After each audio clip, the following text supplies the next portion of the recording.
Thanks, Peter. Good morning, everybody. Ladies and gentlemen, thanks for taking the time to hear our presentation this morning. My name is Paterson. I'm the CEO of Anteris.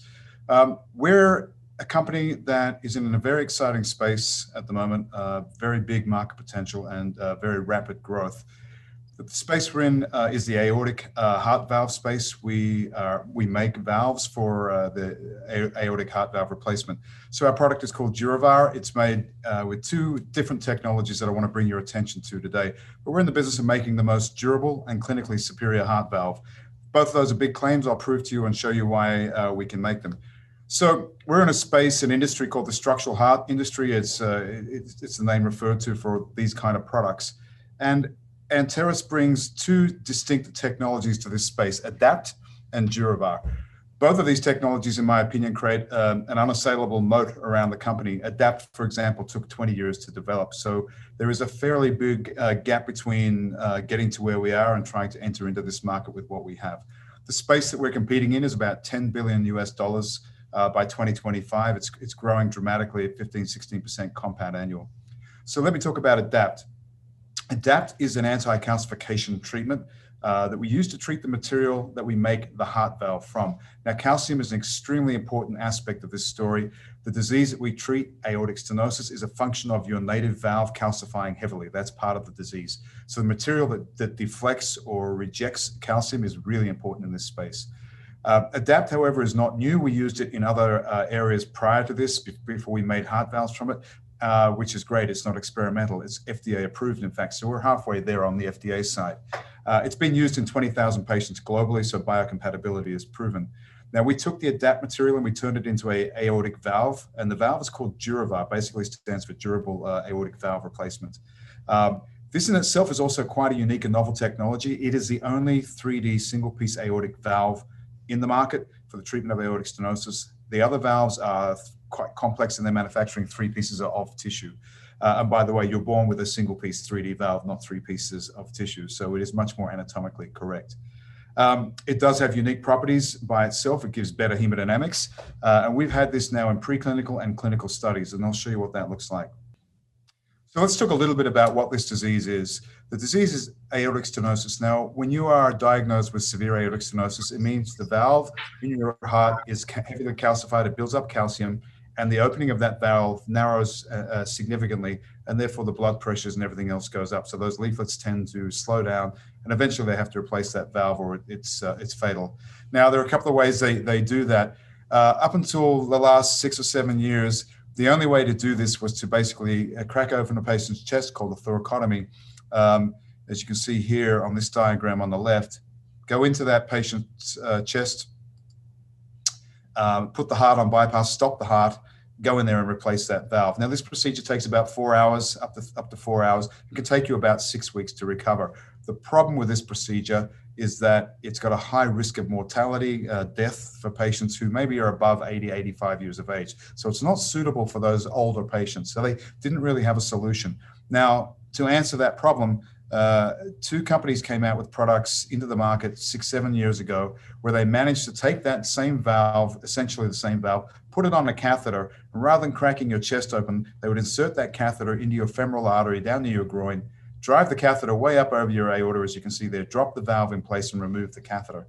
So it's a lot less invasive, of course, not cracking your chest. Now, that procedure can take 25 to 40 minutes and you're out of hospital the next day. So that in itself is quite a dramatic breakthrough, and patients suddenly have had alternatives. So because TAVR was originally used in patients who are greater than 80 years of age, the valves were never really designed to go any real distance in time. In this case, the valve and the patient probably had about the same lifespan. Now, durability became a real issue. That is, heart valves that last longer, because some of these valves they can start to wear out at 2 years, and they really can start to decline in that period of time. However, 5, 6, 7, 8 years is probably more likely to be when those valves start to decline rapidly. And they decline because they calcify.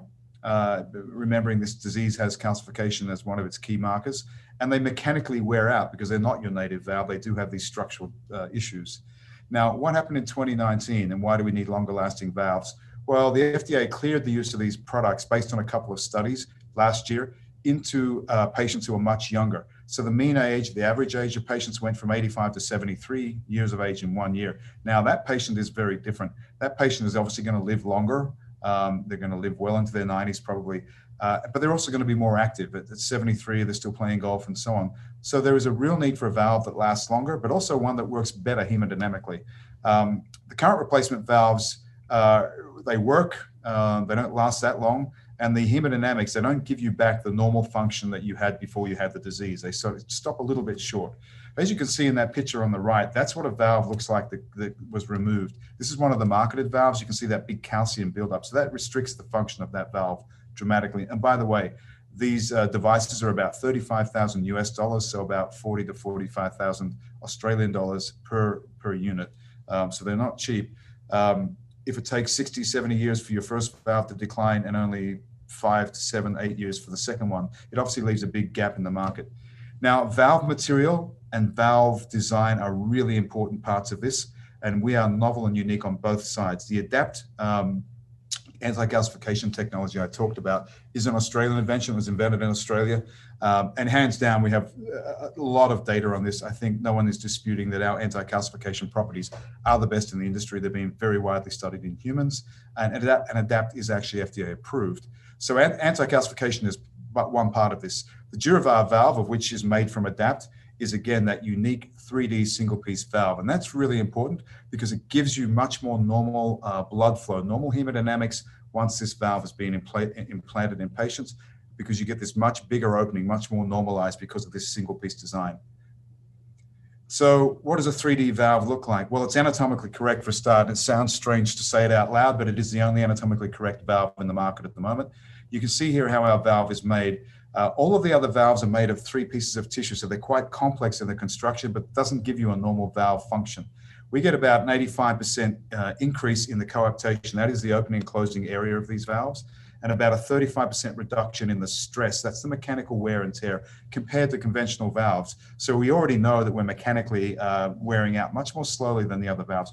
Most importantly, I think, is we got superior hemodynamics, superior blood flow, because this valve is opening far more in the normal manner of a normal valve. Now, there are a bunch of reasons why these valves decline in humans, the ones that are in the market. I won't go through all of these, but a couple I want to bring your attention to. Part number one, we just talked about the calcification. This material is a collagen coming from animals. We all use essentially the same material. We are the only ones who will be able to remove all of the DNA out of that scaffold. That's proven. Now, that DNA is a big contributor to calcification, so we believe this is why we don't calcify as much as the other products. That zero DNA aspect is a huge benefit.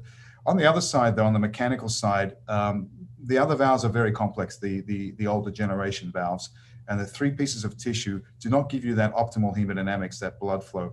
Whereas our single-piece valve, much more normal in its shape and function, gives you much more normal blood flow, as well as a lot less mechanical wear and tear. The other thing is the other valves, due to their complexity, are made up with about 600 sutures. And each one of those sutures makes a hole in the valve, in the tissue material, and so that considerably weakens the valve. That's a well-known fact. Because of our single-piece design, we have many less sutures than that in this construction. But here's the important part. There are experiments, of course, you have to run to prove that your valve works. One of them is an experiment run on a device called a cycle tester.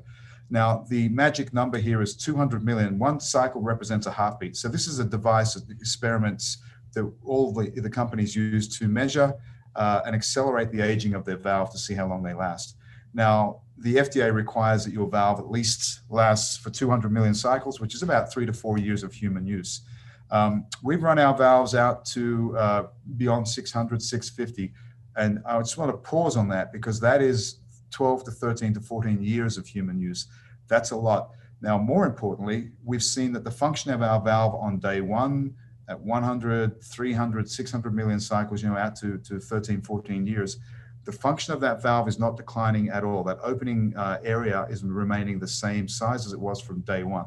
We have run competitive valves in these experiments, and they tend to start to decline in function by about 250 million cycles. Now, none of us have data in humans out to 15 years or whatever, but this is a good surrogate to say, okay, mechanically, our valve, because of that unique design, is lasting longer. And so going to meet some of the requirements of the market. The picture you see on the left is one of our DuraVar valves. It looks fantastic in the cycle tester. You can see that machine is just making the valve open and close, so it's pushing fluid through there. That single piece valve is just billowing very, very nicely, as you can see. So we have a durable valve. It's mechanically sound. The tissue science is above reproach and creates that competitive advantage around our product. And as a result of the tissue science, the adapt processing, and the single piece valve being married together, we have a more durable heart valve. That's only really part of the story. The other part is how it functions. We know it lasts a long time, but how does it function? So we have gone into a human study in Europe and in a center where they've done a lot of early valve work. Professor Anteris is in fact a preeminent professor in this space and very well published and very well known internationally for this kind of research. The echo you can see here on the right is one of our patients. That's a really nice echo showing the DuraVar valve in situ there, working very nicely. But what I wanted to talk about here is the normal hemodynamics. When you present to a doctor with severe aortic stenosis, you have a very high blood pressure, millimeters of mercury, around about 40 or 50. Now, when they replace your valve with the current valves, it'll bring you down to about 10 to 15. Normal is 5 or 6. 10 to 15 is okay. But if you're younger, you want normal blood flow. You can see here we've got the results from patient number 1 from this study. His blood pressure, his mean gradient in millimeters of mercury is 5. It's right in the normal range. And the opening area in the normal range is about 3, and we land right in that zone as well. Now, we took an average of patients just to give some context for non-medical observers of this data. And in the center where Professor Anteris did these patients, he took an average of patients, 1,400 patients who had received commercial valves, currently available valves. And you can see there, the average blood pressure is about 11 and the average opening is about 1.9 centimeters squared. So far above the normal range. Certainly you can live and you function, but when you compare that to DuraVar, you see a much more normal profile hemodynamically. And in fact, Professor Anteris went as far to say publicly that he has not seen these kind of results that he has seen with our valve from commercially available valves before. We know that because we have a lot of clinical data from all the other valves and we talk to a lot of doctors. That's a big step forward to be able to provide that functional cure approach with a valve that also lasts probably the life of the patient. Now, Anteris is based in Australia. All of the inventions I'm talking about now are Australian, and we have our factory where we produce the adapt material and manufacture our valves in Perth. It's, of course, FDA approved and regulatory approved, and it's a medical grade facility. That's important in this story because a lot of small companies, of course, outsource this kind of thing, which is risky and costly. We don't. We own the facility. We're on the pathway to going to FDA. In fact, the news flow from here is really extraordinary. We are in dialogue with the FDA at the moment, have been for many weeks. We will be submitting for our FDA study here in the United States around about Q1 with a view that that study will commence in Q3. That'll be a huge catalyst for the stock, obviously. Those first couple of patients will be hugely important. We expect to see the same results we saw in the European study, which is that we are getting patients with a functional cure. So right off the table, they're getting very normal results. There is a lot of IP around our products, both the ADAPT treatment, the DuraVar valve itself, and the catheter that deploys that valve, up to 80 patents at the moment and expanding very quickly. So there's a lot of protection around our IP. We're supported by an advisory board of TAVR doctors in the United States here, and we're expanding this group. Now, just a word on these doctors, just so we're understanding how relevant our science is. These doctors represent some of the top TAVR doctors in the world. They're on the podiums, they're giving presentations medically, they're well known to some of the other big companies, and they're both clinically and academically extremely important. Now, some of them here, Dr. Capati at Cleveland Clinic is director of Cleveland. Cleveland is, in fact, the biggest cardiac center in the world, so it's critically important. Now, small companies don't get to have advisory boards like this. The reason these gentlemen are with us, and they have been working with us for a couple of years regularly, is because they believe the science and technology is revolutionary. These guys are all doing upwards of 500-600 TAVRs in their centers per year, so they do a lot of TAVR procedures. There are many here who are just very well known, and I would say to you, if you want to Google some of these names and find out who they are and what they do, would be very valuable. Now, the market space is huge. There's only two players in the TAVR space. One of them has 60% roughly, the other one has 40% market share. It is therefore not a huge leap of faith to project that you could take significant numbers, 10, 20, 30% market share, if you have a clinically superior product, which we believe we do, based on the data that we have so far. Now, just some numbers there. If we got 10% of the US market, which is, I think, very modest, it's $600 million US, 20%, 1.2 billion, 1.8 billion at 30. These are big, big numbers with only a couple of players. So there is a lot of potential for this product, and only potential because this product is so dramatically different to what's in the market. Now, as a validation of that, this week, just this week, we were awarded the best innovation, and our product was presented by Professor Meris at PCR London Valves. Now, this is the most important meeting of the year globally in the cardiac space for this kind of product. It was a competitive process. So to be awarded the best innovation above all and every other person who entered every company who entered their product is a huge validation of the scale of our technology and the relevance of our technology. There's a lot of catalysts coming through. As I said earlier, we've got the human study still rolling in Europe. Results come out.